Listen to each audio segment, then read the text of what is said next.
pledge allegiance to the flag of the United States of America and to the republic for which it stands, one nation, under God, indivisible, with liberty and justice for all.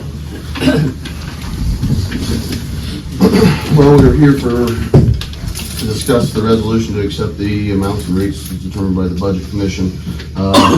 After speaking with the new solicitor and Amy at the auditor's office, found out that there was different deadlines in place that I was not aware of. So at this time, I would entertain a motion to suspend the rules and to pass this resolution as an emergency reading.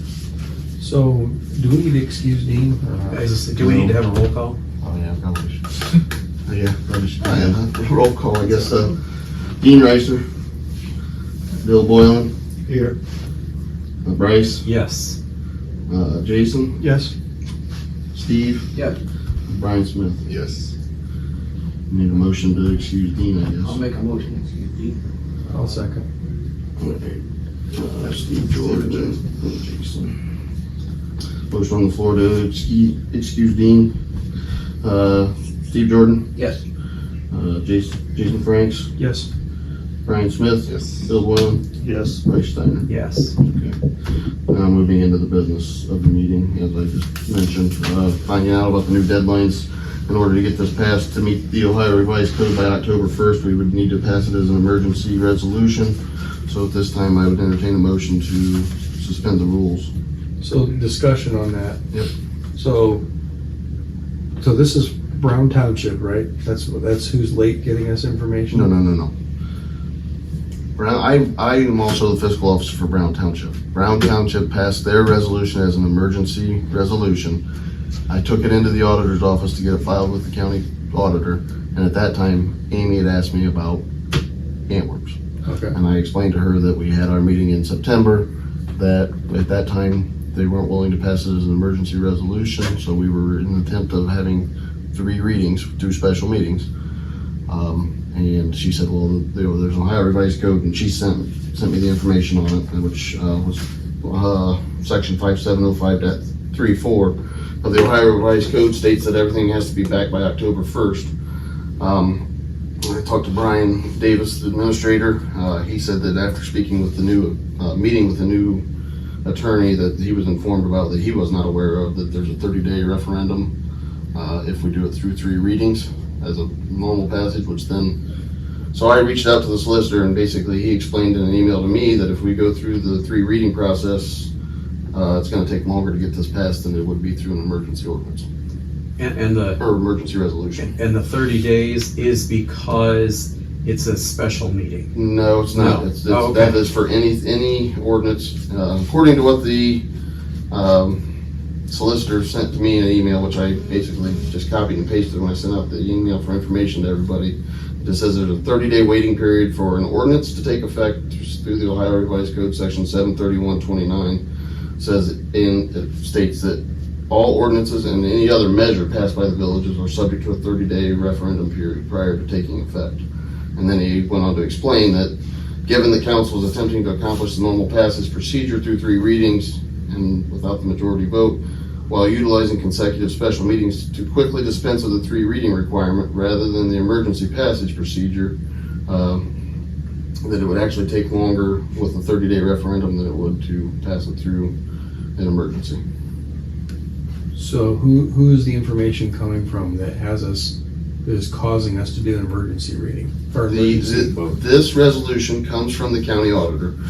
Received it late in August. It was postmarked August 21st, which was after our August meeting. So I brought it to everyone's attention at the September meeting, and that was where we decided we were going to do it through 3 readings, which, well, like I said, again, will delay us past the October 1st deadline.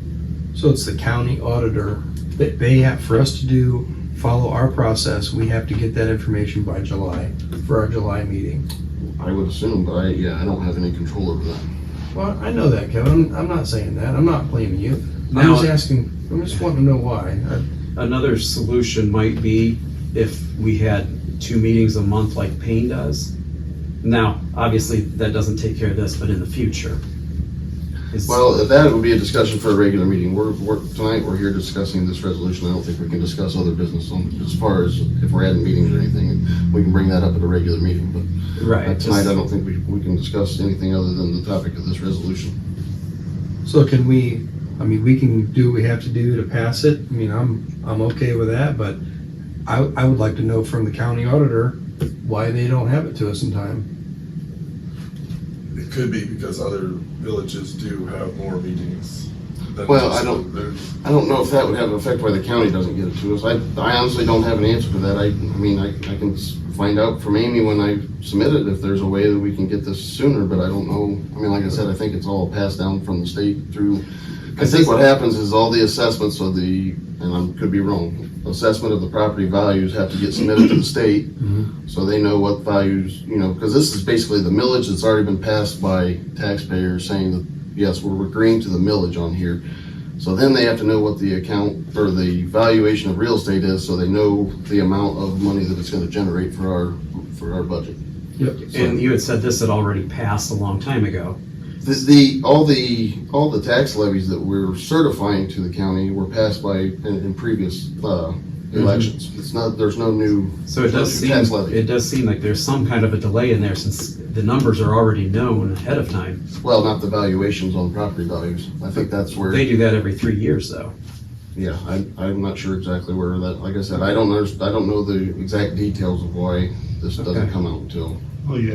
I will say I never That's received true. one prior to August or September while being the fiscal officer for 12 years for Brown Township, so. Well, it's gonna need to be done, so I'll move to suspend the rules. Sounds good. Steve Jordan moved. Is there a second to that motion? Second. Bill Boyle. Okay, there's a motion on the floor to suspend the rules. Steve Jordan? Yes. Bill Boylan? Yes.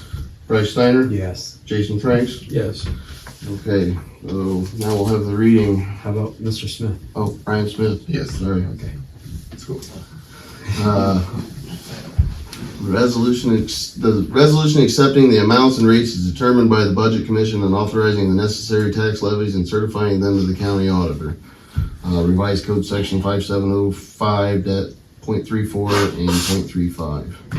Motion to adopt. I'll make a motion.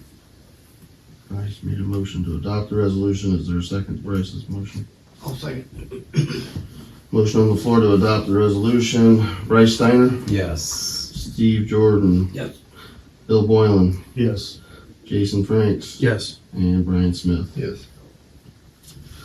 All right. Motion passes. We'll get the ordinance filled, or resolution filled out so we can get it submitted to the county auditor before October 1st. At this time, motion to adjourn. I'll make it. Jason Franks. I'll second. Bryce Steiner. All those in favor signify by saying aye. Aye.